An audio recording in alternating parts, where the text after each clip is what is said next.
Good evening, boils and ghouls, nerds and freaks, circus Nope. geeks getting freaky in the sheets. Welcome. This is the Comic Book Bullies. This is Eli, aka Pumpkin Spice Muffin. And I'm joined with my co-host. This is Leroy. Got to do it. This is Leroy, aka African American Adam. There we go. Yeah, and we're back with another episode. I guess we're going to jump into it. We actually got a packed full show for this one, but we're just going to just cut all the meat to get right into it. But we do have to make some adjustments. Well, we do have. This is time of the year, Eli. Yeah. I forgot to put this in the notes earlier, but this time of the year, it's like the week before Halloween. You know, we always do before Halloween. Yes. We got to do our due diligence. We got to do our due diligence because if we Our don't, PSA, our public service announcement. we do it every year. Nobody ever listens to us. But if you mess up, it's not on us. Mm-hmm. So when people don't know what we're talking about, every year what we do, we always say a do's and don'ts for your Halloween costumes. I know Halloween parties are going to be this weekend.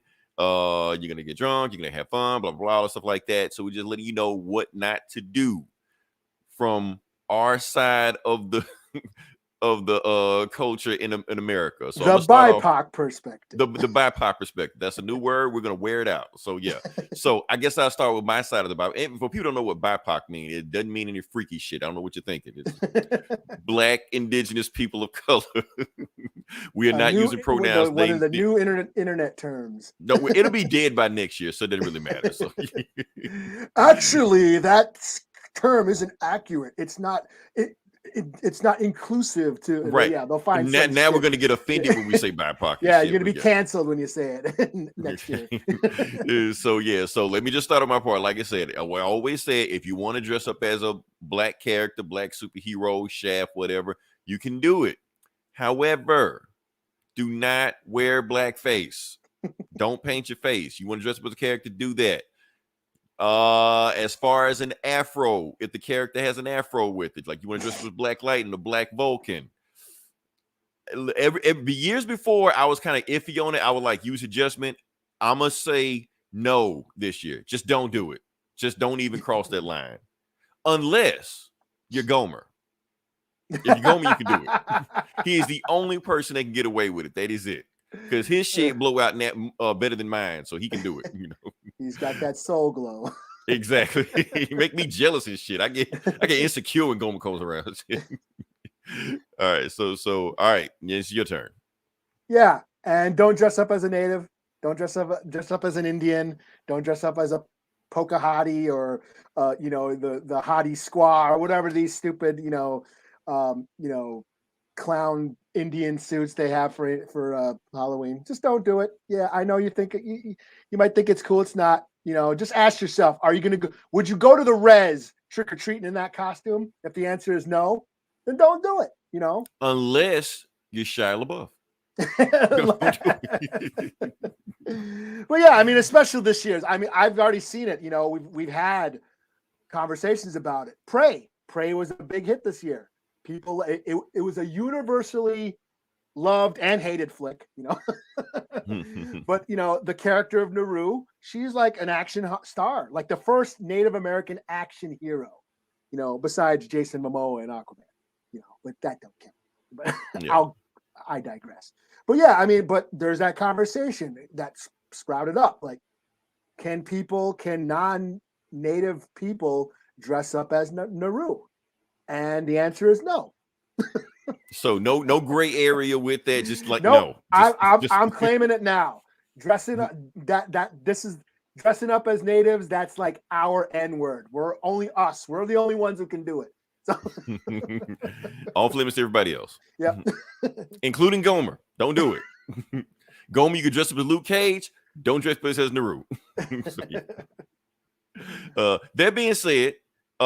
This had nothing to do with race or anything like that, but as far as like Halloween costumes, like do's and don'ts, do not dress up as Jeffrey Dahmer this year. Then don't dress your kids up as Jeffrey Dahmer. I promise you, if I see your kids dressed up as Jeffrey Dahmer while they're trick-or-treating and they knock on my door, I'm beating their ass. And I'm not talking about a belt. I'm talking about hands. Don't dress up as Jeffrey Dahmer. So There you go. It's funny that that motherfucker is a rock star again.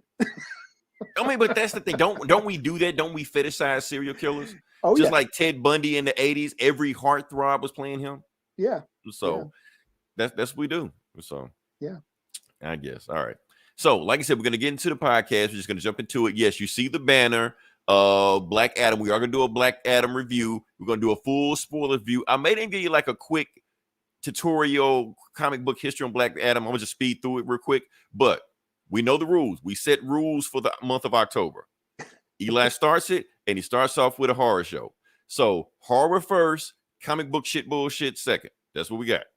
Yeah. So, what you got? I'll Now I'm gonna dip Elvira. out. I'll do my best Elvira impression. Please don't take your shirt off. So I lose all our listeners. All right. So what you got? Because like I said, I've never heard of this movie that you. I saw a movie. I saw Terrifier 2. So Terrifier 2, it's a sequel to Terrifier 1. I've never heard of Terrifier 1. I'm like, is it like Street Fighter 2 when nobody played 1? Yeah. So Terrifier is, it's about Art the Clown. It's a very low budget slasher flick. I think it was crowdfunded, the first one. And it features this slasher villain named Art the Clown. He's a clown that just basically goes around killing people, And the first one was I think it was like maybe 80 minutes long, very short, very bare bones, minimal story, and just featured a lot of gore, over the top gore. Kind of made a cult status in the horror community. Well, they made a sequel to it. And when did the movie come out? The first one, yeah, like I don't know, mid 20 teens or whatever, 2015. Okay, so not too far away. Okay, yeah, all right. Yeah. Like I said, these are low budget movies that are they're indie horror, no studio backing, so they do it themselves, and it probably takes time for them to get this done. This new one has been making waves. It had a limited. Keep talking. I'll be right back. Keep talking. Okay, this one has been making waves. It has had a limited theatrical release, but because of fan demand, they keep expanding the theatrical run. It's like, I think it was only supposed to have like a 2-week run. We're going on almost a month now. It was released at the beginning of the month, and it keeps, but by word of mouth and backed by popular demand, the movie keeps extending its theatrical run because people are talking about it. People are still going out and seeing it.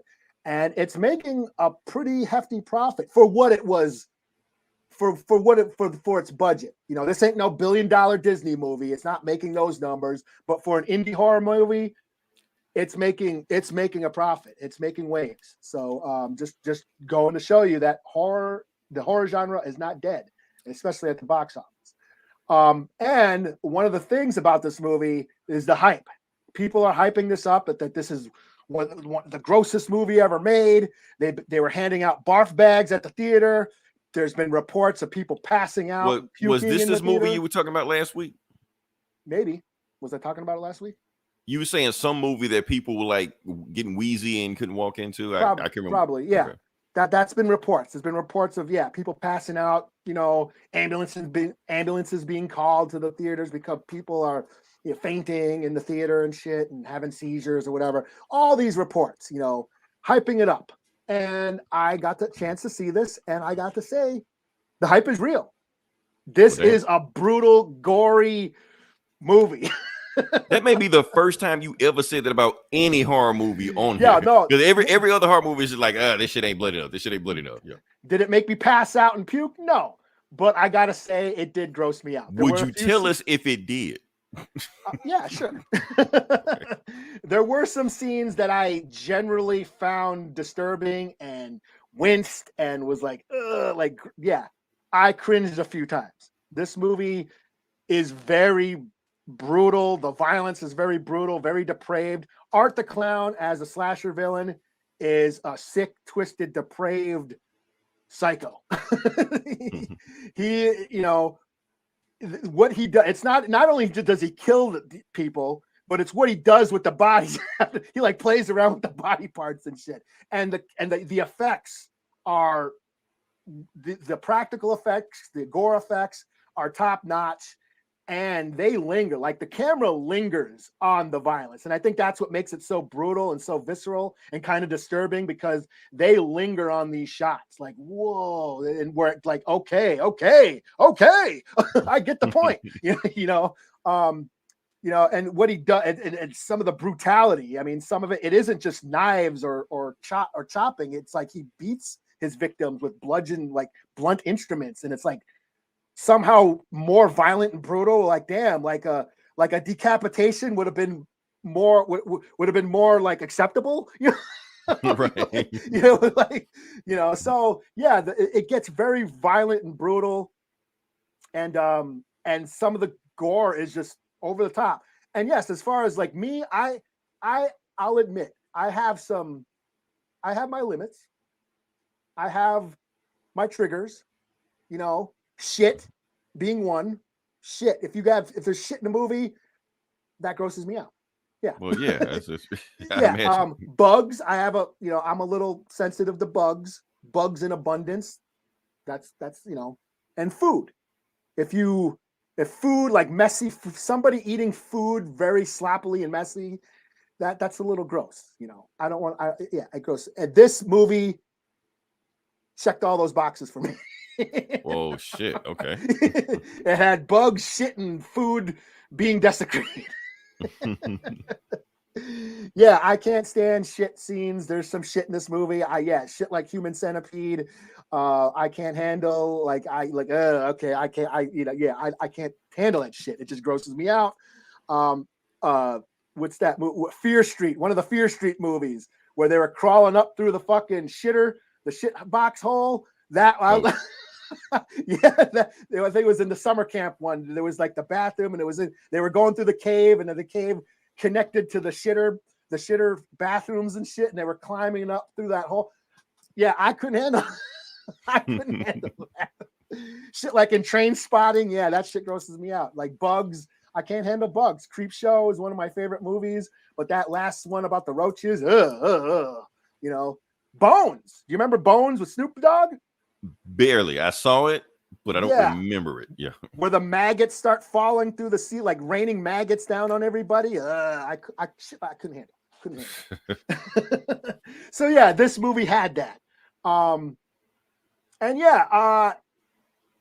So this was like very violent and brutal. It's not for the squeamish at all. The gore is in abundance. The kill scenes are really, really brutal. But the movie is like 2.5 hours long, which is like nuts. What horror movie is that long? Yeah, exactly. Like a slasher movie, usually they're not that long. Right, they get to the point and get out. Yeah, like unless like it's backed by a studio, like It, like Warner Brothers did with It. Those were like 2.5 hours, or Midsummer or whatever. Yeah. Some of these A24 horror movies are like fucking, long drawn out dramas. This is like 2.5 hours of carnage.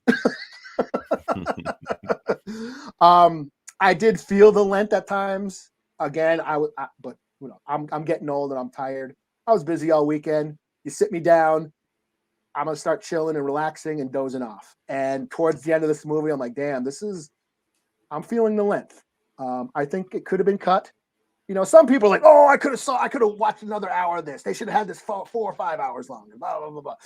But me, I was like, okay, this is getting a little long. I'm like yawning and shit. I'm like, oh. So yeah, it's crazy that this movie was 2.5 hours long. An indie horror flick, slasher movie.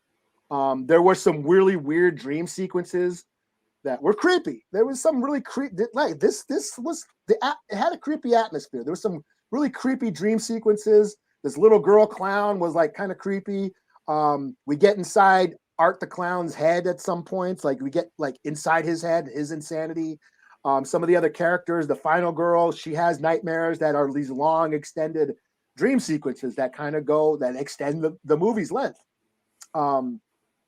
But other than that, this is just a straight up throwback to 80s trashy sleazy slasher movies, like those horror movies that got like the video nasties that got banned and shit. This is right in that vein, you know, just brutal, gory, violent, sleazy trash.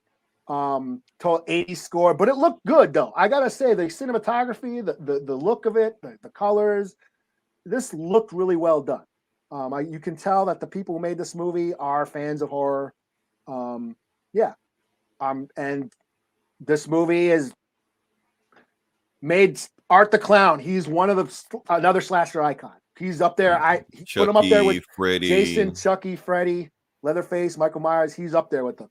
You know, this movie has cemented his icon status.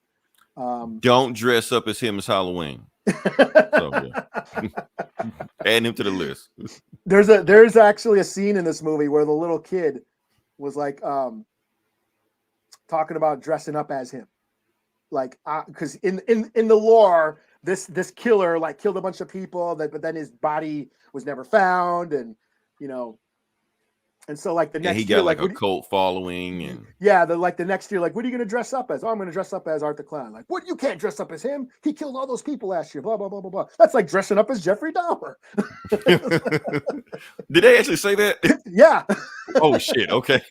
Yeah, in the movie, yeah.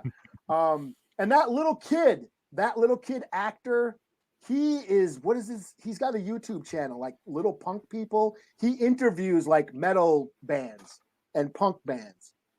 And he's in this movie. He's like got a major role in this movie. Yeah. So yeah, this was, and like I said, I mean, you're starting to see that now. A lot of YouTubers popping up in movies because they already have a built-in fan base. It's kind of like musicians back in the 90s. They couldn't act for shit, but they had a built-in fan base to just throw Busta Rhymes in the movie and boom, there you go. You know? Yes, throw Ice Cube in, Boys in the Hood. Yeah, why not?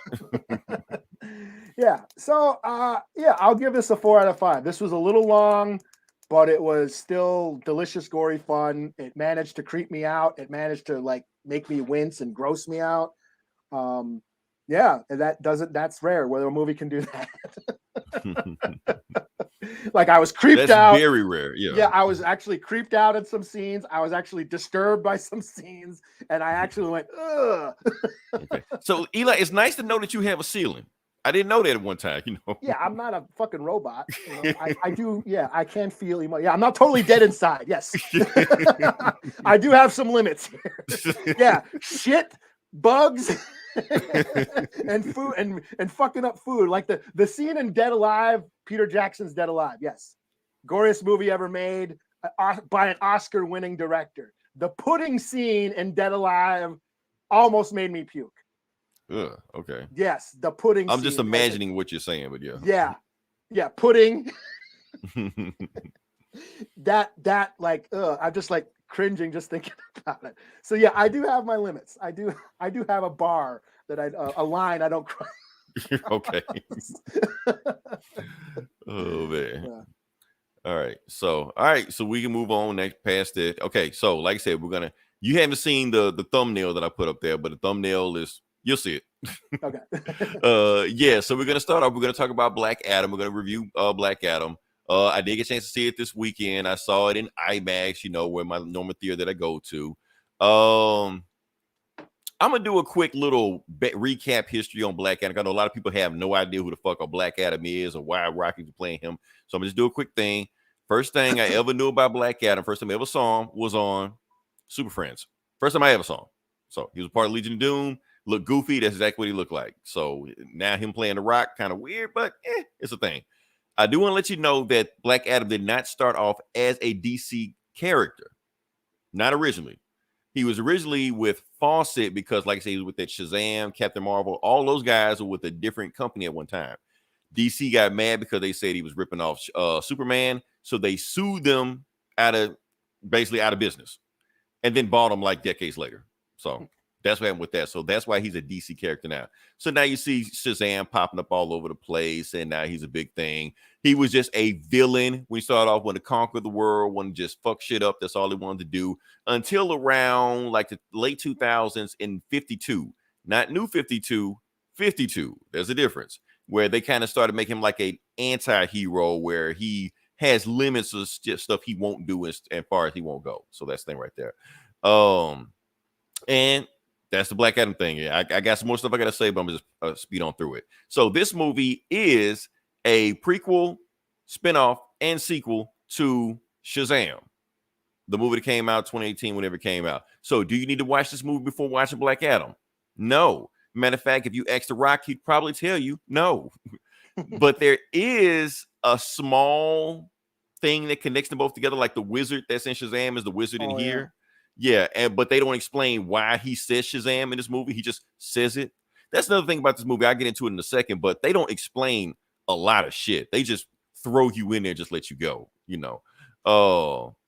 And that's what's going on right now. So as far as that, this was the #1 movie this weekend. I think 100 whatever something. They keep saying it's the biggest movie of Rock's career, and as far as opening weekend, it's not. It's a bold-faced lie. Fast and the Furious 7 did more than this domestically than this movie did it over the weekend. So don't believe that bullshit right there.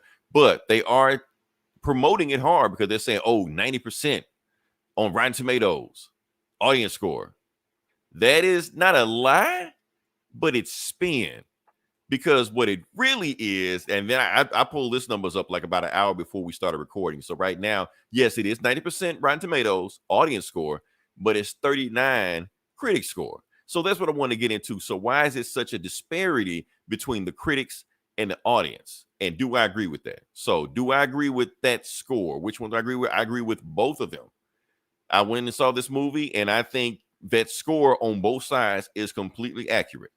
Because the way this movie is constructed, critics will hate it, but general audiences will love it because it checks the box of what they're looking for. Now, let me go into detail about it. I'm about to actually get into the movie. So, if you're looking now, critics-wise, if you're looking for a movie with a good plot, good dialogue, characterization, those things, this movie ain't that. But if you're looking for WWE SmackDown with basically replacing the wrestlers as superheroes that throw buildings to each other, you get that. You get that because it's pretty much just a 90-minute fight scene, the whole movie. It's just dudes just beating the shit at each other just the whole time with a little bit of plot thrown in there between each other. Like I said, they don't explain a lot of shit. They go through like maybe a 5-minute detail about Black Adam, how he got his powers, and then he's just beating ass. That's it. So if you expect like a big 30-minute of who he is and how he is as a character, fuck all that. He's The Rock. That's all I need to know. He's The Rock and he kills people. He's not even playing The Rock. He's playing Batista. He's playing Batista as Drax the Destroyer because he does that whole sarcasm, I don't get it shit. So that's pretty much The Rock's whole thing in this movie. I do like the Justice. Now I'm going to break down what I thought about the Justice Society in this movie. Both the other Justice Society members like Hawkman was awesome. I got pissed off because I was thinking like Alfred Haas should be the new Black Panther. He can nail it in this movie. He was pretty much playing T'Challa. It's not like, damn, he's too fucking cool to be in a DC movie, but I deal with it, you know. So he played the role. I kind of want to see him in his own side story or whatever, you know. Dr. Fate, Pierce Brosnan was awesome, of course, because Pierce Brosnan, what you expect. He was awesome in that. So those two guys playing off Rock was pretty much the meat of the movie. They carried the movie. Now, as far as the other two Justice Society members, Adam Smasher, he was okay. Funny thing about him, he kept fucking up because he was a rookie. So every time he fucked up, he was pretty much the comic relief of the movie. So every time he fucked up, it was funny. Crowd got a laugh. Tornado Girl filled out the roster, I guess. I don't really know what she was there for. You got people that can throw buses and shit, and all she can do is throw wind. So when she throw a wind at Black Adam, he's like, what the fuck? What are you doing? You know, so, and then they try to do like a love triangle, like a will they, won't they thing with her and Adam Smasher, where they had this like true look and they're the youngest members of the team. Anytime they was on screen doing their little love shit, I lost interest. I didn't give a shit. But luckily, that was barely in the movie, you know. Now, as far as not explaining shit, I do want to say that even though they didn't explain anything in the movie, DC did. I don't have a thing. They did have like a comic thing that they dropped like that you were supposed to read that I don't think anybody read, and I don't have that information right now, but that's it. But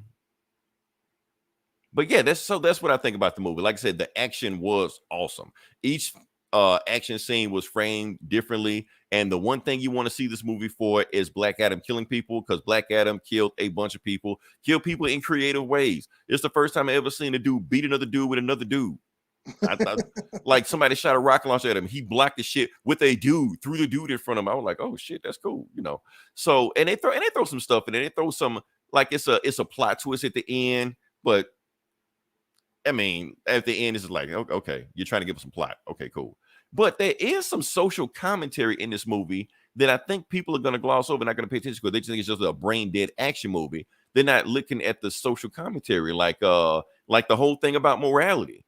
Is morality like is good and evil black and white, or is good and evil relative? Because spoiler alert, there's a scene in the movie where the JSA has to rescue a kid. And the bad guy's like, if you either give me this MacGuffin that's going to destroy the world, or I'm going to kill this kid. The JSA is almost like, kill the kid, because we can't let you destroy the world. And Black Adam's like, no, you can't let the dude kill the kid.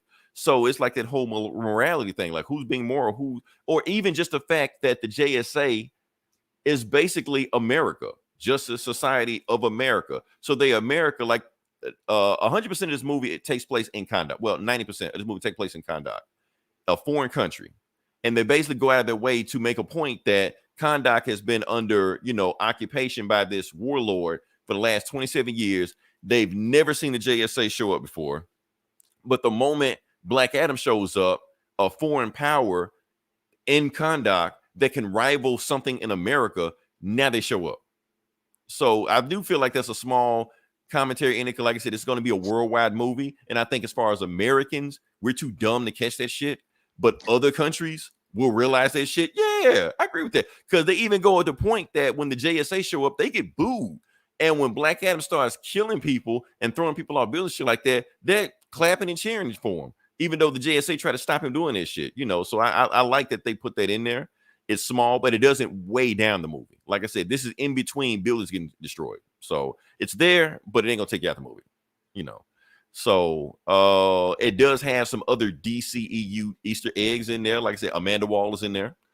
Hardcore is in there. Hardcore from Peacemaker shows up. So I'm like, okay, they tying all this shit together. Okay, yeah. So Rock is doing it.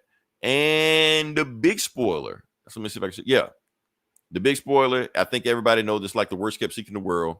He shows up at the end. Him.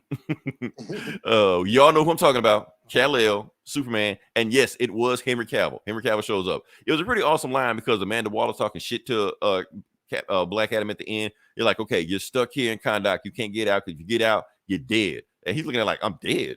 No power on this planet can stop me. And she's like, who said anything about sending the power from this planet? I'm gonna send something from not from this planet. And that's when Superman shows up, blah, blah, blah, all the stuff like that. Apparently, I just found out why Superman hasn't been in these movies since 6 years. Because apparently the last boss of Warner Brothers fired him. That news just came out today because of Shazam. Because when Shazam came out, they wanted him to be a cameo in Shazam. And he basically told them, if you put me in Shazam, that's going to count as one movie on my contract. And like, oh, you want to do that? Fuck you, you're fired. And that's why you haven't seen him in the movie since then, But guess what? That guy got fired. So that's why Henry Cavill is back now. So all the old heads that are gone, they're back now because all the old guy is out. Trying to think what else we got here. And one more guy. The big bad of the movie. The bad of the movie was Sabbac. He's not a Black Adam villain. He's another Captain Marvel Shazam villain. But since Shazam ain't gonna fight, we just had him fight Black Adam. So his thing is he's just like Black Adam. Where Black Adam got all the 7 Egyptian gods, and Shazam got all the Greek gods. Well, he got all the 7 like devils and shit. Like Sabbac stands for like Satan, something, Beelzebub, whatever, all that stuff like that. That's what his name stands for. So he was evil and shit. A lot of people have a problem with the third act and I agree, the third act does turn into another DC movie because DC has a bad problem with this, just like Marvel has a problem with all the bad guys have the same powers as them and they just fight the clone of themselves. DC has a problem where all they do is just fight big CGI monsters that just don't show up until the third act. Doomsday, whoever the fuck that was in Suicide Squad, Ares, yeah, Star. I like Starro. But it's part of the trope also. So I got to throw Star in there too. I love you, Star Roll, but you in there too. So, but that's what they, and the same thing was about. He doesn't show up until the very end. You think the movie is over, and then he shows up and just start killing people and raising an army from hell and shit. You're like, where the fuck this guy come from? You know, so it's another thing. But the way Rock beat him, Black Adam beat him, I guess it doesn't really matter, Rock, Black Adam, whatever. The way he beat him, I was like, you know what? I can forgive it, because even then the third act was still awesome, even all that bullshit that was going on. So like I said, if you just want it, look, if you're a fan of The Rock and if you're a wrestling fan, this movie's for you, because it has the same like energy as a wrestling match. It's basically like a music video. It's like a 90-minute music video, how fast it moves. That's the thing. It may move too fast for people. I was loving it. I was like, get in, get out, you know. They almost kind of shot it like they were trying to mimic Zack Snyder's aesthetic, even though it wasn't Zack Snyder's aesthetic. It was colorful. It was bright. You had a lot of shit going on. There were jokes, but it wasn't like overly dumb with jokes. It was like dry humor most of the time. So overall, like I said, I'm still trying to, after I came out of the movie, I'm trying to think if I like this movie or love this movie. I don't know. It's somewhere in between there. Because like I said, I know the critics don't like it because it's not cinema. You know, this is just another, you know, brain dead shit. You do like, well, all you're gonna do is just go have fun and watch movies. Like, yeah, that's what movies are for. I mean, it's not 3 hours long. No, like it's okay to have fun at a movie. It can just be fun. You know, I understand that, you know, the plot could be, and a lot of people complain about the dialogue. They were like, the dialogue too stilted and nobody really talks like that. I don't think they're supposed to talk like that. These aren't people. These are gods. These are godlike beings throwing shit around, shit like that. So I think everything they say, they're supposed to talk with a purpose. And I think people are misunderstanding The Rock's performance in this. They were like, oh, why is he doesn't have any charisma? He's not supposed to. He's a fucking murderer. So he's not supposed to have like charisma and smile and joke and shit like that. You know, he's supposed to be angry all the fucking time, you know? So here's my rating for this movie. I got to give it a 4.3. Not quite a 5. Not quite a 4, 4.3. It's right there in the middle. Because if you put it on a scale of 10, it's 8.5. That's what I give it, you know. So, yeah, awesome movie. I saw Superman at the end. I'm pretty sure every DC fan was like doing a Soul Train line outside of the theaters when they saw that shit, you know. So, yeah, I recommend it. So, yeah. Cool. So, I guess we move on to the next part of podcast. What is the next part of podcast? What is next? I think it's still on me. What is this? Oh, yeah, it is on me. I keep talking. Okay. We got Creed 3. Yeah. Oh, I can say some stuff. Okay. Oh, about Creed? Oh, no. Go for it. Whatever you want to talk about. Yeah. Oh, yeah. No, Creed 3's. Oh, you're talking about Creed. Oh, okay. Yeah, no, I thought you just want to just generally get some shit off your chest. I can contribute to Creed 3 as well. Oh, I thought you just, I thought you were going to go into a confessional or some shit, you know? I got something to say. Okay. All right. So, yeah, so we're going to talk about Creed 3. We're just going to jump into it. What do I want to say about Creed 3? Like I said, I saw the trailer. I didn't see Creed 2 because honestly, I was just like, you did. What you think? It was all right. It wasn't it's good. It wasn't as good as the first one. Okay. I didn't even watch it. Yeah. Yeah, but it was cool. It continues the story. We get a little bit more in depth with Creed and what's her face? What's the girl's name? She's going deaf. She's going like she's really going deaf. Like yeah, she was like. So she's getting worse every movie. Yeah, she's getting worse. Like that. They expand on that. And yeah, it's just a redemption thing, you know. I mean, he gets to face the son of the guy who killed his dad. So there's that. But no, it's okay. It's not bad. It's just not as good as the first Creed. The thing is, I love the first Creed movie. I did too. Yeah, I did not think that movie was going to be that good, but it was great. You know, I think it's one of the best superhero movies ever made. And it was a worthy continuation of the Rocky franchise. That's how you reboot a franchise. Yes. Yeah, like that's the perfect way to reboot a franchise. It kept the franchise going, you know, and that's how it's going. Now, as far as the movie here, I am so glad they didn't make Jonathan Majors Clubber Lang Jr. or some shit like that, Mr. T's son. I was like, if you did that, I was out. I'm done with that, you know. But what they did with it, where, you know, he's like they were, you know, childhood friends, brought him in, shit like that. I was like, you know what? I can deal with this, even though that's the same plot of Rocky 5. You know, Is it? did you I don't remember Rocky Rocky. 5? Tommy I, Gun, Tommy the Tommy, Machine Gun. Yeah, yeah, I do, but I don't remember details. it's the same plot. Yeah, but they feel like they're making a better version of that movie because the plot of Rocky 5 was 5. It's just the execution of it sucked. You know? Okay. Yeah, but the plot of it, basically, he's taking in somebody, training him, eventually going to turn on him, and now he's got to fight something like that. Yeah. Oh, I thought it was like, was Tommy Gunn like Rocky's friend or something? Well, like he took him, and basically he was like a son coach to him, or whatever. Like, yeah, like coach, and even got to the point where he had friction with his own son and stuff like that. So I was like, okay, that's cool. I do remember that. Yeah. Yeah, like I said, it's a good plot. It had just execution sucked on there. So that's the thing with Rocky 5. But Creed 3 is doing that, and a little bit of Creed, a little bit of Rocky 3 also. Even though he's not playing Clubber Lang's son, he kind of had the same motivation as Clubber Lang, where he felt like he's owed something, and this guy is too pampered, you know, so you got to take him down. Mm-hmm. So a little bit, I see that in there. But yeah, just showing you a clip of it. So like I said, that's it. Michael B. Jordan, Jonathan Majors, you know. First thing when I saw that, the first thing popped in my mind, Killmonger versus Kang. As soon as I said that, boom, Boss Logic posted that shit up there. So I'm like, oh damn, okay. So yeah, so I'm like what they're doing with it. I just hope they don't kill Rocky. If Rocky's not in this movie, Sylvester Stallone's not in this movie, just say he's off in a beach, you know, somewhere, something like that. You don't have to kill everybody that doesn't show up in the movie, you know. Yeah. So maybe he'll come back in the next one, you know, whatever. Because that would follow Rocky 3. Because like right, because Mickey died in yeah. Rocky 3 and shit. Yeah. Then he had to fight without his coach, which is why he ended up getting coached by Apollo. Right. Yeah. So because Mickey didn't want him to fight the guy anyway. So yeah.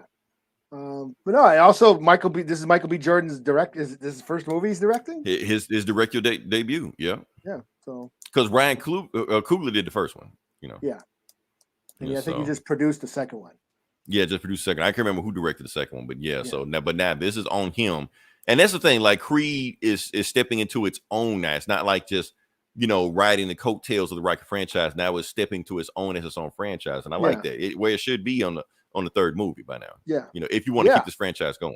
I know, yeah. Like I said, I loved Creed. I did not expect it to be as good as it was. And yeah, it was emotional, had awesome fight scenes in it. Just Michael B. Jordan's thing with Rocky going on, that was emotional. Just the fact that, you know, just seeing Creed brought back Rocky's demons. You know, it was like an unclosed door what happened in Rocky 4, and it brought that back, you know. Yeah. And then just Creed as a character being, you know, him not, you know, missing that father figure and feeling unwanted and feeling like a mistake. I mean, I get chills. I mean, thinking about it, that scene when they finally play the Rocky theme and at the end of the movie, it's like the last round and Rocky's giving him the pep talk, you know, you got to go out there and do it and all that shit. And and even Rocky training him.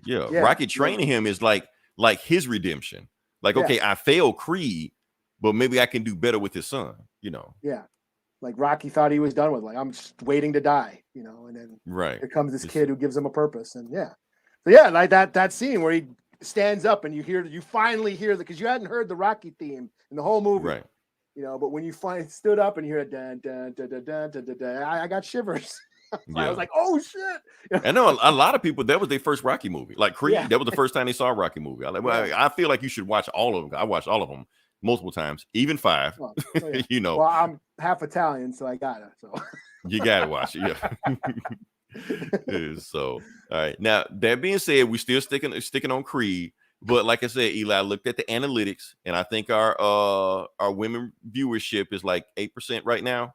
So we're gonna raise that percentage up right now. So you're welcome, ladies. Because Jonathan Majors, before he posted this, he had a little photo shoot he went on.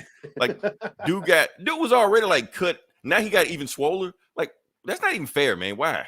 You know, the first thing I said when I saw that, because you know he's playing Avengers like next year, so she's like, I like, damn, the Avengers gonna get the ass kicked. Like Kang is not even gonna like do magic and shit. He just beat the shit out of like Ant-Man or some shit. I don't know what the fuck he's gonna do.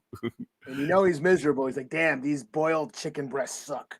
Right. Because that's all he's been eating for like 2 years or some shit, you know, look like boiled chicken breasts and broccoli.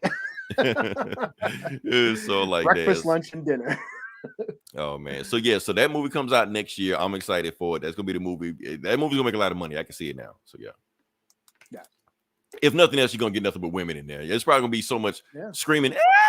You're gonna be able to hit it. What's the fuck going on? Being thrown at the screen. Like, why are you throwing panties at the screen? What the fuck? Oh shit. All right, so we can move on to the next thing. What do we got here? I don't even know what I got. I'm just clicking it. Let's see what we got. No, we're not clicking that. Okay. Damn, we're not clicking that. Oh, I do want to click that. We're gonna click that. Yeah. Oh, I was about to say. Oh, that's what. Didn't we talk about this last week? But that's new. We did, but it's an update. But hold up, before we get to that, news. You know what? There's something else I want to talk about. I didn't make a note for it. We're gonna go to it. We're gonna talk about Harrison Ford as Thunderbolt Ross. Okay, so there's been rumors about this for the last couple weeks, but it's official now. Because, like I said, what's the guy's name? Harrison Ford. No, the other guy. Oh, William Hurt. William Hurt. Yeah. Okay. So William Hurt passed about a month ago. He passed about a month ago, and like I said, they decided to recast the role. We've been hearing rumors about it, but now it's official. Harrison Ford is going to be cast as Thaddeus Thunderbolt Ross and Captain America 4. That's when he's going to first appear. Rumor was they were actually going to announce it at D23, and when they announced the Thunderbolts, but Kathleen Kennedy stopped Kevin Feige. Like, fuck no, you're not doing that because she brought him there to do Indiana 4, and if you announce him in a Marvel movie, that's kind of stealing their thunder. So understandable, Kevin Feige didn't fight her over no shit like that. He just let it go. That's cool. So, but that's going on. So Harrison Ford is playing Thunderbolt Ross, and if you know your comic lore, you know who Thunderbolt Ross is. Like I said, that's the picture right there. But if you know who Thunderbolt Ross eventually becomes, he becomes Red Hulk. So now seeing that Leader is in a movie and Thunderbolt Ross in the movie, that's very, very peculiar. So they might be going with the Red Hulk thing. And plus, you kind of need Thunderbolt Ross in the MCU because you're going to have a movie called The Thunderbolts. It may make sense to have them named after the Thunderbolts. So what Hulk, what are they doing with, so we're going to have Thunderbolt Ross in a Captain America movie. Yeah. The Leader is going to be in what movie now? Captain America. Oh, they're both going to be in Captain They're both going to Captain America, yeah. Okay. Yeah, so they can add Falcon. This is Falcon America, right? The Falcon movie, yeah, Captain Falcon, yeah. Okay. So that's the thing right there. But there's more controversy. Is the Hulk going to be in it too? Like why are these Hulk? Why are these Hulk billings going to be in? Is Rick Jones ever going to show up? Fucking throw Rick Jones in there, shit. No Rick Jones. Oh, he's going to Scar everybody. Just throw him in there. Fuck it. Rick Jones is going to be a woman. Right. Oh yeah, but that's the thing. So that brings up another controversy, though, Eli. Okay, so they're recasting Thunderbolt Ross. Meanwhile, they won't recast T'Challa. No one knows who Thunderbolt Ross is. That's the thing. So yeah, so people complain about that. Plus, Thunderbolt Ross have been recast anyway. Hell, William Hurt wasn't even first person to play him. Sam Elliott played him back in 04. Oh, that was the shitty movie. They should have brought back Sam Elliott. It's not canon. You know what? It's not canon until it is canon. Because people will refer to that movie, oh shit, well, Hulk father killed his mother. That happened in that fucking movie. What about the Hulk dogs and shit? Right. It's not canon until it is. So yeah, so that's what people are doing right now. So yeah. So people are upset. But my thing about this, in a multiverse movie, when those dogs show up, everyone's gonna all of a sudden, oh my god. Did you see? Am I the only one that noticed when the Hulk dogs bit him in the dick in that movie? No. Nobody remembers that. They bit him in the dick and he started hollering like, what the fuck? They just threw it in the movie. You're like, okay. The Hulk started hollering? Yeah, he started hollering. They bit him in the dick. I imagine he would start hollering. But yeah. My thing is about this. Like I said, we could talk about this recast the child. Look, it's the multiverse. Marvel can do whatever the fuck they want to. So yes, that does just because they didn't cast him in this movie doesn't mean he's never going to be recasted. So all this petitions, whatever like that, do whatever the fuck you want. I don't care. But calm down. Don't get upset over this shit. I mean, because like I said, nobody gives a fuck about Thunderbolt Ross anyway. So yeah. But you kind of need a Thunderbolt Ross in the MCU to have a Thunderbolt movie. And stop bitching. Thunderbolt Ross is a white man. Exactly. So what are you complaining about? Yeah. Don't bitch. Don't be. He could have been Keith David. Then you would have something to bitch about. Yeah. Oh man. All right. So what do we got next? Give you the update. I'm gonna give you the update on that thing. Yeah. Okay. So Bayonetta 3 is unbanned. All right. I'm gonna tell you why. Because I can't remember the chick's name, the voice actress of Bayonetta. But here's the thing: the complaint she made last week, she lied. Oh, So shit. here's what she did. So last week she said that the studio offered her $4,000 for the session. You know, I mean, $4,000 to do Bayonetta. That's what she said. Actually, they brought it. The studio came back with receipts and said, no, we didn't say that. We said we're going to offer $4,000 per session, and it was going to take about 5 sessions, which would be about $20K. That would have been her payment for Bayonetta. But it says she came back and wanted, I want 6 figures, and I want points on Bayonetta on the sales when it hits this Christmas. And they were like, hell no. So that's what happened with that. So she lied, trying to squeeze them out, trying to boycott, stuff like that. She really fucked herself up with this shit. I mean, even coming out saying, even if it was true, she would have fucked herself up anyway, because people don't want to deal with, bothersome people. But now that she lied on them, trying to get a whole studio canceled for some shit, fucked up. So yeah, dude, I got no sympathy for you. So I don't have a Switch, but if I have a Switch, I'd go buy a Switch, just play Bayonetta, just to spite you. So yeah. So that being said, move on to the next part. Still sticking to the video game section. We're just flying through this stuff right now. I played a video game. I'm not going to talk too much about it. We're just going to run through it as fast as possible. I played Gotham Knights, the new Batman-ish game that came out. Okay. Shout out to everybody that saw the stream. Eli, I know you said you saw the stream. Fat T saw the stream, commenting on stuff like that. See if I can pull stuff up. Yeah, it is an interesting game. I'm going to see what I got to talk about it on there, because first off, the game got like a 10-minute cutscene on it, and it's fucking amazing. It's Batman fighting Ra's al Ghul. I did watch that. Yeah, fight Ra's al Ghul. And the thing is, I'm not gonna show it to you on here, but when it basically the point of the movie, the point of the video game is that Batman dies, and I'm not talking about he disappears and he's never heard from again, or stuff like that. No, they show the body, like the Robins find him, he's dead, like chopped up. Ra's al Ghul did a number on him. They bury him, funeral, whole thing, and then the rest of the game is on. You were shocked. I was watching while you playing it. You were like, "Oh my god, it's his body." I wasn't, because it shocked me. Yeah, like said, Eli, you have your threshold, I have mine.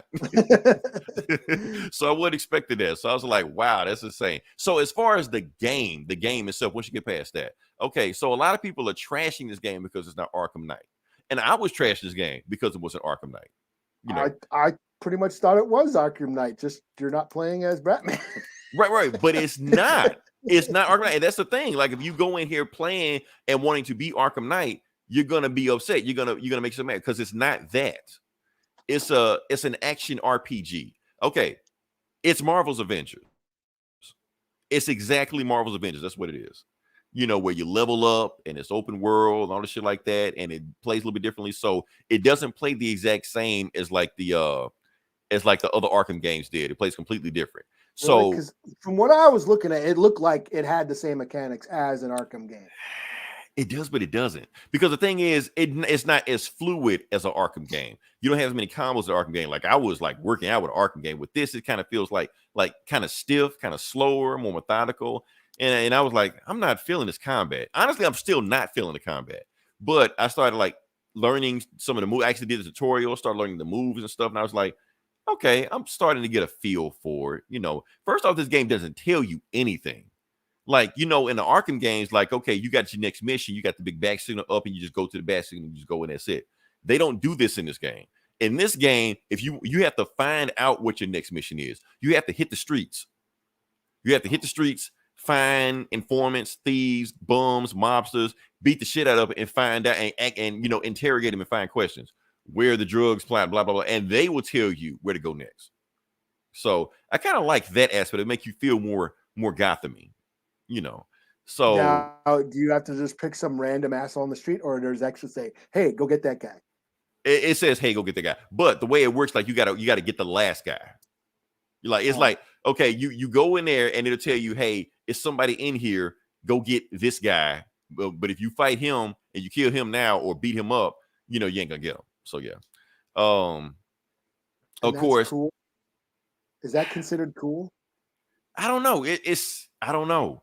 At first I thought no, it wasn't cool, but now I'm thinking about it, it's kind of cool. Now that I know what to do, I'm still I've two been ways about I've it. been playing Ninja Turtles all year, man. I just like go one direction and one direction. one button. You see a ninja, beat the shit out of That's him. all That's I need. need. So this ain't that. Wait! I can't beat this guy up.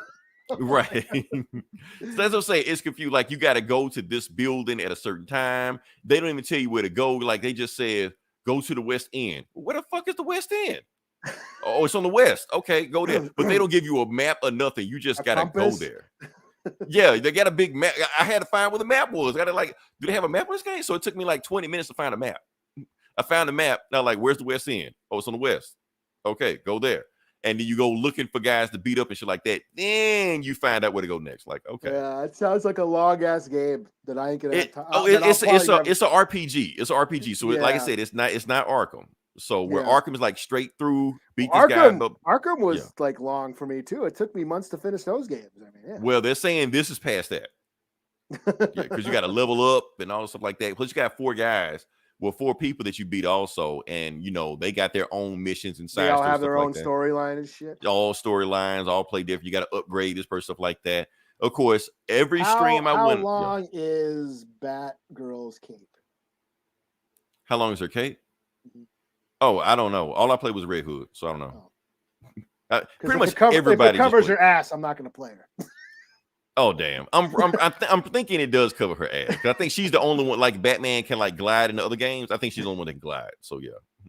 So you may can get a glimpse of her ass while she's gliding. That's about it. Yeah. While she's riding the motorcycle. Right. Like she like toots up and shit. Oh yeah. So yeah. The reason I play with Red Hood because he shoots people. That's all. So yeah. Him or Dick is who I'd play with if I were to play the game. Yeah, I think Dick can like break dance or some shit. Who is that, Damien or is that Tim? That's Tim. Tim's supposed to be like the stealth expert. Like he's supposed to be better at stealth, shit.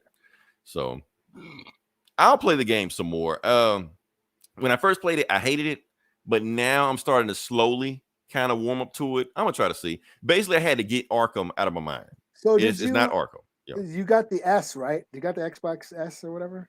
I got that. No, it's on PC. That's nothing I was talking about. I got on PC. So that's the thing. So I meant to tell you about that. So the Xbox, basically the console version is 30 frames per second. So I'm on PC. It's in 6 frames per second. Check it out. It's on there. You may not get the full effect on Facebook, but if you go to our Twitch stream, you'll see it. Because I think Facebook is capped at 30, but Twitch has it. 6 frames per second is all its glory. So yes, I'm, like I said, a part of the PC master race. So it's on there.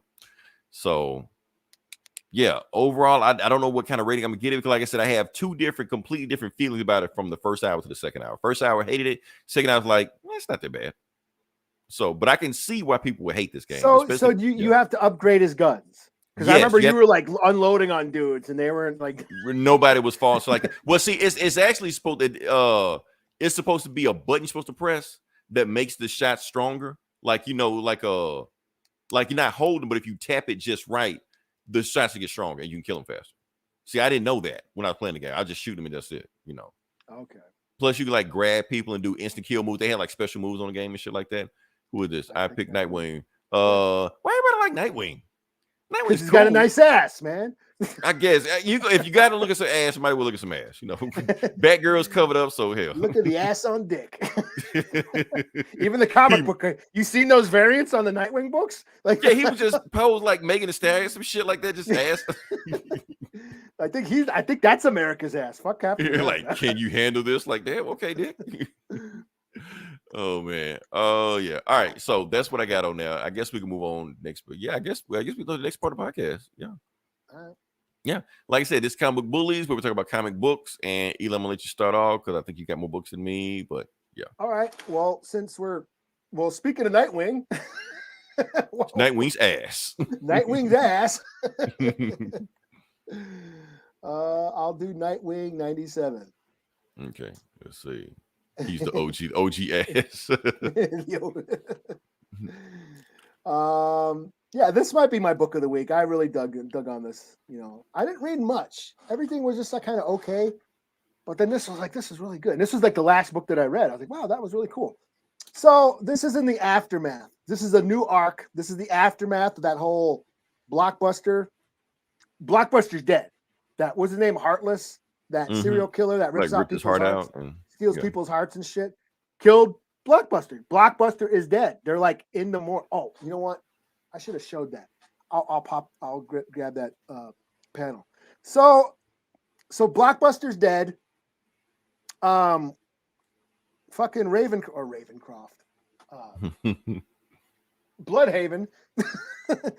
There's a power grab. All the gangs are like, who's going to take over Bloodhaven now that Blockbuster's dead? So they're preparing for that. So they get Sal Maroni. They're questioning him. They're like, "Yo, he's still alive?" Yeah, he's alive. They're interrogating him. What's her face? Montoya. They're like, "Yo, Blockbuster's dead, and he left all this evidence. He had all his paperwork, all his records. Have basically names everybody. They got evidence on everybody from Blockbuster's records, where his money's been going, who he's been dealing with, and Salvador Maroni is like one of them. And they're like, we basically got proof, you know. Or you can flip a deal, and you know, because we're all going. You guys are all busted, you know. It's just a matter of time before we get on. So we'll make you a deal." So Salvador Maroni is like, "Okay, sure. But you know, we're going to take you back to Gotham to testify." So this turns into that movie SWAT, or the scene from Dark Knight when the semi scene and shit. So basically they got to transport Mulroney back to Gotham, and it's the cops, it's Nightwing, like they're protecting Mulroney. And sure enough, a hit squad comes, tries to kill him. They fight him off. They take him into these woods and outside Gotham and shit, and they're hiding him in there. They find one of Batman's hideouts, like one of his bunkers, his secret bunkers that he has laying around the city, and they're hiding out in there. And then they end up like drugging Mulroney and giving him tranquilizers, and him and Babs, you know, Batgirl, like, hey, he's out he's going to be tranked for like hours. We got the whole place to ourselves. So they end up banging. And then okay. And then there's this funny scene where he comes down. Celebratory. Yeah, he comes down and they're like, "Oh, you're awake." Like Mulroney it's like laying on the floor, all tied up, like handcuffed still, but awake. Like the tranquilizer wear off. He's like, "Yeah, those tranquilizers only lasted 3 hours, and these walls are thin." So yeah. But yeah, that's basically they're transferring him back to Gotham. And who is after him? What the hell happens at the end? Let me get to the ending. And then some, so a cab shows up outside the bunker in the woods outside of Gotham. There's no roads, you know, they're just at they're just in the woods, and a taxi shows up, and some dude named Rick Grayson. Rick Grayson? Wait, Rick? Shit. Okay. So Rick Grayson's back. Yeah. He shows up and he's like, "Hey, what's up?" So he's a different. That's confusing as hell. Rick Grayson is Dick Grayson when he got amnesia. Okay, well, he's there. He's like, "Hey, get in the cab." And then it says, "Next, this might get weirder." Yeah, that's weird. But here's this. I want to show you this gnarly ass panel here. So here, I'll go here. Let's do that. So can you see that? Hold on, let me get you in there. So this is Blockbuster in the morgue. Oh, got his heart ripped out. Got his heart ripped bloodshot. Yeah. And then here's a shot from inside. Oh, damn. From inside his chest. I thought that was pretty fucking dope. That's pretty cool right there. Power vacuum. Yeah. So yeah, this is my book of the week. This is 4 out of 5. A lot of fun, a lot of action, funny. Yeah. Oh, yeah, he fucks. Nightwing gets around. Yeah, he fucks everything. Yeah. Him and Daredevil, they fuck everybody. Him and Daredevil, yeah. Oh shoot! All right. And so I guess first book I'm going to review is Thor number 28. Let me see if I can get that one. This is actually a Venom tie-in. So yeah, let's see how this works. Messed up. I'm spoiling it for myself. Yeah, it's a Venom tie-in. Apparently, it's supposed to be part 1 of the book. I didn't read part 1, so this is part 2 of it. And we're just gonna jump into the story, and we're just kind of figure out where we went from there. You know, basically going on that basically Venom and Thor teaming up because some crazy symbiote is out of control. So they're basically trying to get him back. So, there's also a story about Donald Blake's being tortured because Loki stuck him underground, and he's been blinded by a snake, which is the same torture that Odin did to him like decades ago, in the comics. So anyway, Thor, Loki, Venom, Sif, everybody, they're fighting this symbiote named Bedlam's Child. He possessed this other demon from Limbo, and he made him his own hammer that's just as strong as Mjolnir, called Helnir. And he's like the opposite of Thor, basically God versus devil, that whole thing right there. And basically it's like, and Helnir, shoots Thor, blasts him with hellfire. And now if it was lightning, Thor can handle that because he's impervious to lightning. Lightning can't do shit to him. But hellfire, on the other hand, takes him out and it actually drops him. And they're like, oh shit, Thor got fucked up from that. So Bedlam's Child is about to fuck Thor up, smashes him, knocks him back. So he can't even do it. And then he gets web in his eye, because of Venom. Venom's holding him back. He's like, no, let me handle this, even while Thor's out, And remember, Venom is now the King in Black and all the shit like that. So he's like, like God of symbiotes and shit like that. He's still that, So Venom webs him, shit like that. Don't worry, I've been doing this for centuries, man. He's done. There's no way he can break out of this web, and this weapon is unstoppable. He'd have to be the devil himself. And of course, he breaks out. You're like, you spoke too soon, And he was like, Thor's like, look, we can't fight this guy by himself. Venom, you can't take him. I can't take him. So there's only one way to beat him. You know what I'm thinking? And Venom's like, I kind of know what you're thinking. Let's do it. So you already know what they're doing. Venom, he absorbs Thor and basically becomes a symbiote Venom. And Loki gave him a crazy name. I can't remember the name he gave. But anyway, you got Venom, like Venom King of Black. Yeah, here's the money shot right there. We will have words with thee. So yeah, just throw that in there. So Bedlam's Child is like, oh, I can beat both of you. He can't. They kick the shit out of him pretty easily, And then while they're fighting them, Loki forms like some kind of evil, some kind of illusion of a serpent. And Venom's is like, don't worry, hellfire doesn't work on us. So just blast us, it'll kill that other guy, So they blast him, and it takes out the regular guy is fine because he's a demon from hell, but the symbiote controlling him is gone. Meanwhile, Venom is cool because fire no longer works on him, So he's down. So meanwhile, Venom is just like, well, we won. And like he left his hand behind.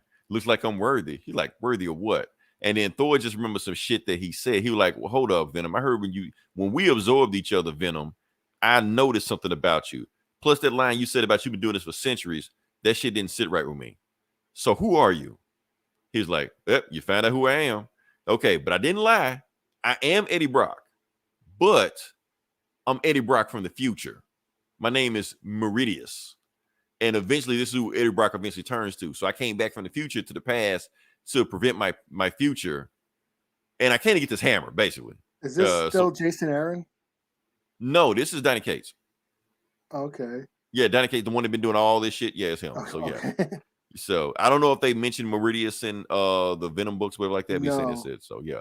So he's like, look, I came to get this hammer. But so Donny Cates did Space Ghost Rider or whatever. And yeah, he did Space Ghost Rider, Venom, Null, all this shit. That's him. Yeah. So it was basically Frank Castle in the future. Yeah. Who was Galactus Herald and shit. Yeah. So that's saying, so he picks up the hammer, and Thor's like, okay, you better put the hammer down or we're gonna have some issues. You're like, okay, well, Thor, we were getting along, but like we're not anymore. So then he blasts him and shit like that. And Thor goes down. He's like, look, Thor, you can't beat me. He's like, the fuck I can't. I am the All-Father. Like Odin passes power on to me. So I actually don't even need the hammer to take you out. So he just uses his Thor force or whatever and blasts the shit out of him and actually melts Helnir, the hammer. He melts the hammer, And when he melts the hammer, Eddie Brock from the future just disappears, just turns into goo and just disappears, just goes to the ground. And Sif is like, I can't find him. I don't know where he's at. And apparently he's gone to the ground and he's absorbed Donald Blake. So Donald Blake now has the Venom powers now. To be continued. Excuse me. So yeah, that's what's going on with that book. Oh, and the next book's supposed to be like a Thanos tie-in. So pretty easy breezy book. Like I said, Donny Cates doing Donny Cates shit. I picked it up because he's writing Venom again. So yeah, why not? Cool. So all right, I will do on to Marvel. I will do Alien #2, the new arc, the new story arc. in the second issue is a new story arc. Yeah. Damn. This is with Icarus or Icarus or whatever. So this is the continuation. So there's a squad of synthetics, the androids. Mm-hmm. There's a merc squad. They're like super soldiers. They can't die. They go into hostile environments. They're supposed to go retrieve an alien egg on this one planet that's been nuked. So the atmosphere is all full of radiation. It's not breathable, but they're synthetics. They don't need to breathe oxygen. So these synthetic soldiers go down to retrieve this egg. They get attacked by a bunch of aliens that should have not have been alive because the place was nuked, but they still are. There's a cool ass firefight, and of course they're super soldiers. They got fucking superhuman strength. They're strong. They're getting stabbed, and ripped apart, or stabbed right through the chest, but they still survive. They're ripping off aliens' heads. Pretty cool action scenes. But they start investigating this facility a little further, and then they find human survivors still there. So that's the big twist. There's hey, there's humans in this nuked out city that's supposed to be a dead planet, and they're still here. They're surviving. So to be continued. So the plot is thickening. But no, I'm enjoying this story arc. This is it shows robot super soldiers taking on aliens. So pretty cool. So 3 out of 5. Quick and easy, and look at this gnarly cover. That looks like Daniel Warren Johnson. Yeah, but this is Maria Wolf Lopez. She's an indigenous comic artist. She's also in that shameless plug Howl. Check out the book. It's called The Howl. I have a story in it. It's an anthology, a comic book anthology about werewolves from Native American perspectives. I have a story in it, and Maria Wolf Lopez, who did this dope ass variant cover here, she has some work in the book as well too. So check it out. I see you, Eli. Let me just drop this name right here. Oh, yeah, but yeah, anybody want to get the book? Email, DM us, DM Eli. Yeah. Red Planet whatever. and books. Yeah. I think it's called Red Planet. Is it in stores anywhere? It's just online. Well, no, I don't know. I haven't seen it. Well, then again, I don't go to stores. Like I said, anybody want to get on? Just hit us up. We'll get you contact. Okay. Cool.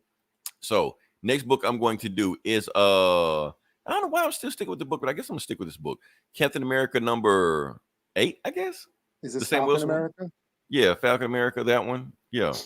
A new story arc. So it's a brand new story arc from one before. So we're jumping off of that. Damn, wherever they went to. Brand new story arc. Basically wrapped it up where Black Americans were trying to migrate to Wakanda. T'Challa shut all this shit down. So they got to find that. Basically, he's just like, I don't know what to do next. So yeah. So this story starts here, and this is kind of a weird story, but I'm gonna see where I can pick up from there. Hold on, let me see if I can find that thing.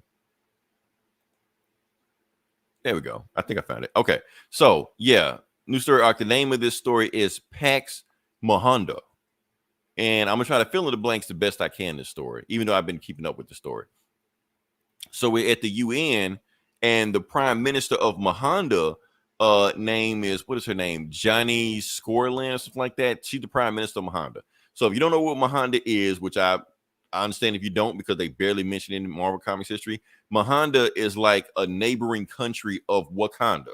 So Wakanda's not the only fictional African nation. Mahonda is also, but on the other hand, Mahonda doesn't have the peace and serenity and the utopia of Wakanda. Mahonda's fucked up. Basically, Mahonda is kind of like a stand-in for either South America or even Rwanda. Basically, apartheid, slaughter, war, civil wars, ethnic cleansing, all the stuff like that. They don't get into detail in this story. That's why I'm kind of confused on what her whole point is. But I'm filling the blanks and I'm thinking that that's what they're trying to do. They're trying to put this with Rwanda and South America, stuff like that. Because what she's doing is she's asking the United Nations for reparations. I want reparations for my country. because we need to start the healing now, because she talks about, the slaughters and the genocide that happened in the country like that, and how, it's set back, classism has, destroyed her country, and she wants to rebuild her country, feel like reparations for those that have been oppressed can do that. She realized it's not going to happen right now, but she realized it may happen generations down from the road, but if she keeps trying, it may come to it. The reason Sam Wilson is here because he's basically like head of security. He's basically like her main bodyguard while she's in America. So basically she's just asking him, what you think about my speech, and he's just like, it was cool. I don't believe you're gonna do any of this stuff you said you're gonna do. She's like, no, I'm gonna do everything I said.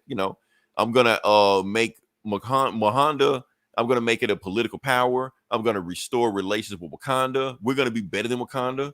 We're gonna have the best buildings. We're gonna have the best arts. Hell, we got rappers too. West Africa ain't the only ones that got them.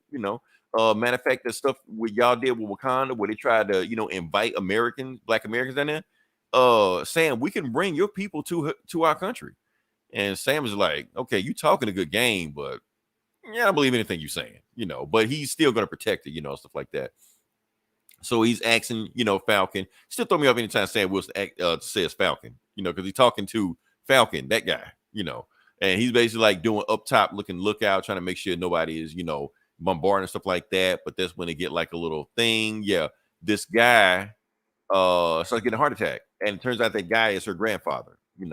So she realizes something going on. When he falls down, gas starts hitting the ground, and they realize, okay, something's not right. So Sam takes the prime minister and flies out of there. Because they know they're under attack. So while they're flying out of there, and while Falcon, takes care of the granddad, while they're flying, they get two assassins with jetpacks coming to try for them. So Falcon, does a barrel roll, the barrel roll, but it doesn't knock them out. I guess these guys are better than normal, so they're still in their feet and they're flying at them. So he throws like his shield, he does this thing right here. This is pretty cool right here, where he like covers her with his wings while they're shooting at him.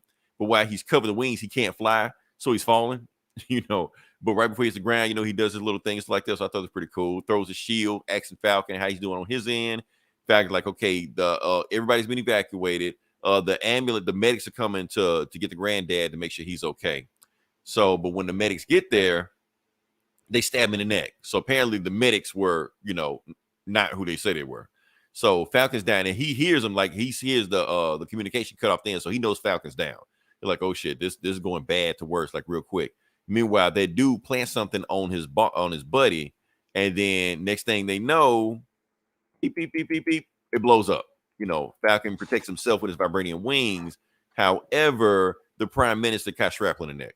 Prime minister's down, the man down, stuff like that. So, and Falcon's down too. So yeah. So Falcon is in a coma. He's been poisoned. They don't have an antidote. They don't know what happened to him. And the prime minister's DOA. She's dead. So this whole point of protecting him, he couldn't do shit. So trying to think what else happened. Oh yeah. So meanwhile, Mahonda, the news reporters, they're reporting it to, to the country that prime minister has been assassinated. And I guess they loved it because the prime minister, crying. I mean, the news report is crying, so they really loved her. They thought that she was going to bring like peace and tranquility to the nation, but she was assassinated. And who assassinated her? The White Wolf. Yes, not Bucky. It's a whole other guy. They'll get. Oh, matter of fact, the White Wolf is from Wakanda. He's from that country, even though he was raised in Wakanda. So basically, it's like he's trying to take over the country. He's like, my plan starts now. And the next issue, I guess Steve Rogers' son is now Sam's sidekick. I guess that's the next book. So yeah. So I'm sticking with the book. I'm digging it. Not the worst thing ever, but it's a good fast read. Turns out I looked up the writer. The writer is Nigerian, because I kept wondering, why are so many of his stories dealing with Africa? And I realized that's why. So that's why he's giving like his own perspective from it. So I'm cool with that. So that's cool. Yeah. So all right. Well, I guess my next book, I'll do Predator #3. You know what? I missed #2. I was like, I was like, #3. I didn't even read the second one. So I had to go get the second one. But damn, I missed the second one. What was going on that week? Must have been something crazy going on that week. Yeah, I don't remember. I just didn't know. I didn't know it came out. I was like, oh, the new Predator, number three. And I was like, damn, I had to get the second one too. To catch up. So Predator, this is the Marvel. Marvel has the rights to Predator now, no longer Dark Horse. It's Marvel Predator. And this deals with this girl named Vidja. Her parents were killed by a predator, and she's basically made it her life's mission to hunt down the predator that killed her family. So she flies around the galaxy killing predators, taking their tech, learning how to use their tech, finding out their hunting grounds and where everywhere they hunt, and she goes after looking for the predator that killed her parents. And so basically she goes to this, she got kind of crash lands on this one like ice planet. Her ship needs fuel and supplies. While she's there, a predator attacks and kills some like people that are at this outpost. And she's also a fugitive. She's kind of wanted by the government or whatever, by the the Space Alliance or whatever. So she has to like lay low under the radar so she doesn't get, she's an outlaw, space outlaw, kind of laying low.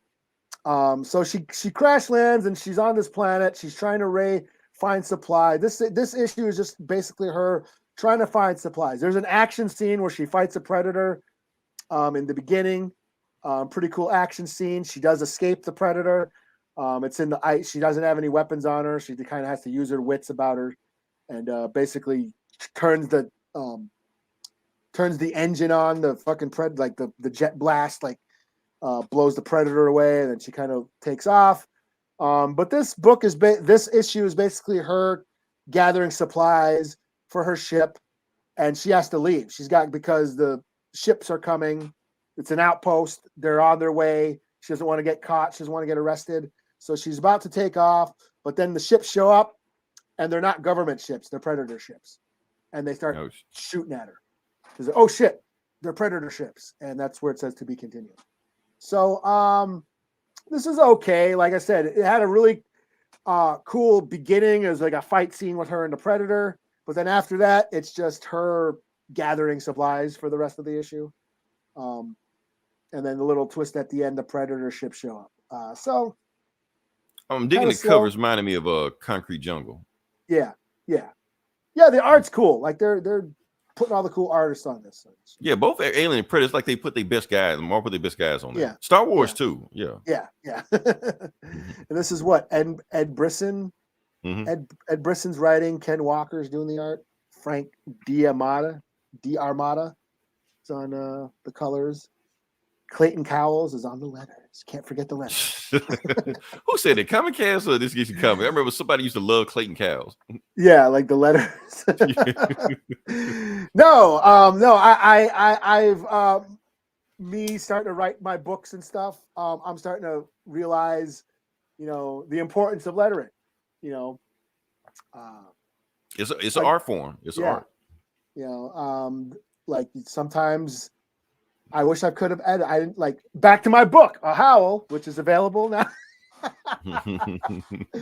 I wish I could have edited a little bit because I felt like, oh crap, my letters are covering up all this cool art. All my words are covering up this cool art. I wish I could. Okay, Tennessee Coach. Let me go into my monologue. Yeah, I wasn't trying to. Yeah, this ain't a Deadpool comic. This is.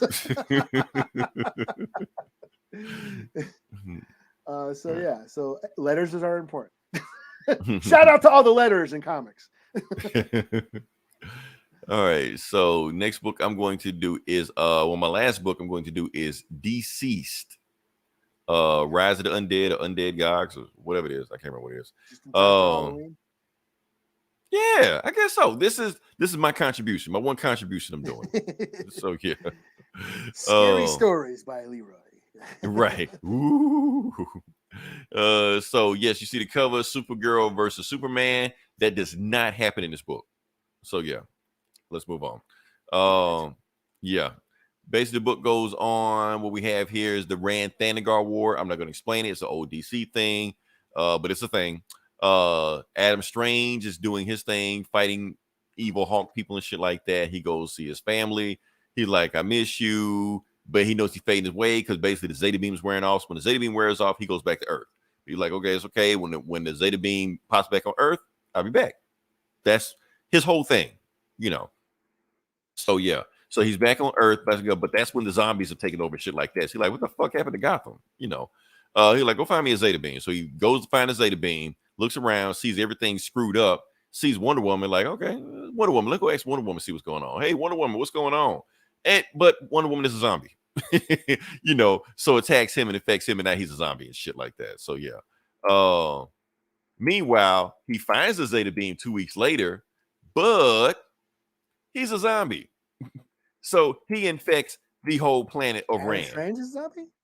Adam Strange is a zombie, yeah, because Wonder Woman infected him. Oh. So when he teleported back to his family, now he's a zombie on another planet. So now he's infecting the whole planet and 2 races, both the Ranians and the Thanagarians. So they're all screwed. Meanwhile, at this bar, and they never explain who this guy is, but I think that's Space Cabbie. But Space Cabbie is so obscure, I don't even think Tom Taylor would touch this guy. But whoever. Anyway, he's like, I'm looking for warriors to fight this battle, noble warriors. He's like, how much does it pay? He's like, not you. You don't fit the description. And everybody's like, oh shit. No, he didn't just say that, did he? So apparently he said it to Lobo. He's like, what the fuck you say to me? You know, when you said like Bat Stitch and all that shit like that. He's like, oh, I didn't mean to disrespect you, you know. But meanwhile, that's when the Thanagarian ship comes to that bar, because all the Thanagarians are zombies now because Adam Strange infected the whole damn planet. So now they're coming to eat everybody and infect everybody. So they just take over the bar and shit like that. Lobo's like, what the fuck? You know. And they killed this bartender. He's like, hey, you just killed my bartender. You know. So they scratch Lobo, and then the zombie is like, you didn't turn. He was like, oh, I do turn. I can turn and keep turning until pop. He says, pop. That's why you need letterers. Pop, you know. So he popped the Hawk man's head off, you know. He's like, and then he takes the Hawk person's wings. So now Lobo is a Hawk person because it's just wings he can just put on and just fly. So he just take the wings. He sees all the Thanagarians flying outside. So he just flies right into the Thanagarian ship, destroys that shit, kills everybody on the ship, you know, and it falls to the ground. And he just walks out, you know. And he's like, oh, and I, like I said, maybe Space Cabbie, maybe not Space Cabbie. He's like, damn, you are a great warrior. He's like, you the fuck you mean I am a great warrior? So let's talk turkey. So basically, he's like, yeah, I'll be a warrior for a price, because like I said, he's a bounty hunter, you know. Meanwhile, we go to Themyscira, where Wonder Woman's funeral. Artemis and, you know, Ali shoot an arrow, you know, to commemorate her and all this shit like that, you know. Meanwhile, Ares is there, like, this is such a beautiful funeral. They're like, Ares, what the fuck you doing here? So everybody's like, oh, he's like, no, chill. I'm not here. I'm not here to fight anybody. You know, I came to talk. So apparently he came to talk, and he teleports them all to the Hall of Gods. He's basically saying, look, we got a battle coming that everybody has to be ready for, including you, Ali. Grab the bow of Apollo.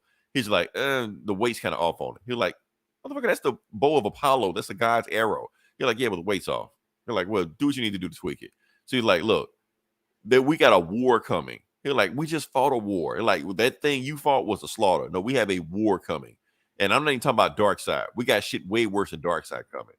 And I'm gonna show you. And he pulls this book that shows him basically the end of the universe that's coming. Like, this thing is coming that's gonna eat everything. And the name of the being that's coming to kill them is named, I'm just going to the end, Erebos. To be continued. So yeah, Erebos is coming. Whoever that is. I don't know. He's a bad motherfucker, whoever he is. So yeah, I don't know who he is. So yeah. So it was like a low week for the story. Like I said, issue 3 out of 8 issues. So, you know, you're gonna have some of the issues sometimes. So yeah. So what you got next? All right, my last book, Shang-Chi and the 10 Rings, number, what is this? 4? 4? I believe. I think. Yeah. Yeah. This is a new arc or start of a new run. This is the Game of Rings. Ding, ding, ding, ding. So basically he gets Shang-Chi just gets called into this tournament, another dimension, where he's now the possessor of the 10 rings, these powerful weapons. We saw them in the movie. He has control of them now, but these like lion demons show up and like, yo, it's time for the games to start. We need to find a worthy user for the 10 rings. And he's like, I'm Shang-Chi, the master of Kung Fu, man. I fought and earned these rings. I know, but you're not using them. You're afraid to use them. You're afraid to use them to their full power. Before you finish the story, I'm looking at this cover. So does Jeffrey the Land Shark show up in the story? No. Okay, so make sure. No. Okay. No, this is just a variant. I thought it was cute because it had Jeff the Land Shark. Okay. So yeah, these demons show up like these like lion demons. Like you need to fight for the 10 rings because you're not using them to their fullest extent. And they basically go around and collect a bunch of old Shang-Chi enemies from history. Razor Fist. Yes, Razor Fist. Did you read this? I didn't, but you started. I was just naming off people. Yeah, the Weapons Masters in this. Lady Iron Fan, Razor Fist, Tak, he's a wrestler. Ghostmaker. I think I remember the guy. Tak, he's a sumo. What wrestler. About that was a dude named Velcro? Not Velcro. Somebody. Dark Strider, Ghostmaker, Red Cannon, Tiger Claw. Tiger Claw, okay, yeah. Tiger Claw used to fuck people up, yeah. Yeah. Deathstalker. Deathstalker was in there. Yeah, Darkstalker. What is that name? Is Dark Strider. Oh, okay. And then yeah, Shang-Chi doesn't get enough credit for his rogues gallery. He actually has a pretty impressive rogues gallery. And what's her name? Leiku Wu.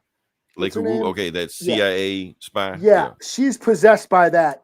In the last issue, she got possessed by that demon worm thing. Who's now being controlled by were they the desolation worm, I believe it's called, and she's being possessed by that thing. And she says, "You give me the rings, and I will rule all and all that shit." So, well, you can enter the tournament, and you can be the final boss, basically. So basically, this is just the enter. They're gathering all these, these fighters for a Mortal Kombat for the 10 rings. And one of Shang-Chi's old friends, what's the guy's name again? I can't remember this guy's name. He's like an assassin, like a hitman. You know what's funny? Shen Kui? That sounds familiar. Did he have like a cat tattoo on his chest? He's dressed in a suit. He looks like Chow Yun Fat, like the killer. He's all in a trench coat. He looks like a Hong Kong, shoot 'em up hard boiled type of dude. Sounds like the cat. It sounds like the cat. Yeah. Maybe that's what. Yeah, that might be him. Because there is a scene with him. Yeah, because basically in the comic, like the comic I read, him and Shang-Chi fought each other, but like neither one of them could win. Like they just as good as him. He's like the only dude in the book that could hang with him like that. Yeah, the cat. That's his name. The cat. Okay, yeah. Yep. So he never beat him. Yeah. Yeah, they're like friends there. They're like colleagues or sort of friendly, friendly competition, I guess. And they said, let's team up. We'll fight each other at the end, but let's team up and beat the shit out of all these motherfuckers first. Okay, so but I hope they do bring it up in their story that Shang-Chi never beat that guy before. Okay, yeah. Well, he used guns. I mean, he looks like I said, he's got a long black trench coat. He's using the dual fucking 45. Okay, that's a new thing. He never used guns before, but whatever. Do what you want. Yeah. So yeah, this is pretty cool. It's just the start of a tournament. There's plenty of action. It's like, Mortal Kombat, Game of Death, Street Fighter, whatever. It's a tournament. Funny thing about it, when Shang-Chi, like when the movie was first announced, what you're reading was the plot that I heard it was going to be. Like a Enter the Dragon type of thing? Pretty much. They said it's just going to be Marvel's version of Enter the Dragon. It was going to be like Enter the Dragon, but like all the tournaments going to be like low level, like Marvel C-list villains and shit. Okay. Like all martial artists and shit. So that's what they were going with. And it sounds like that's what he's doing. He's just using the first draft of the Shang-Chi movie. Yeah. Which I'm cool with that, Yeah. But this was fun. 4 out of 5. Yeah. And basically, Mandarin was going to be like M. Bison, Shang-Chi, some shit like that, you know. Okay. Like the run of the tournament, but really he was just using it to, you know, drug peddling and shit, you know. So yeah. So yeah, like I said, I'm booked out. I'm gonna get caught up on Shang-Chi. You know, I'm gonna get caught up on it. I'm booked out. Next week will still be October. It's a long month. Yeah. It'll be the end of October, but it'll still be October. So yeah. So we'll go in there. Don't know what's happening next week, but I'm pretty sure something will happen.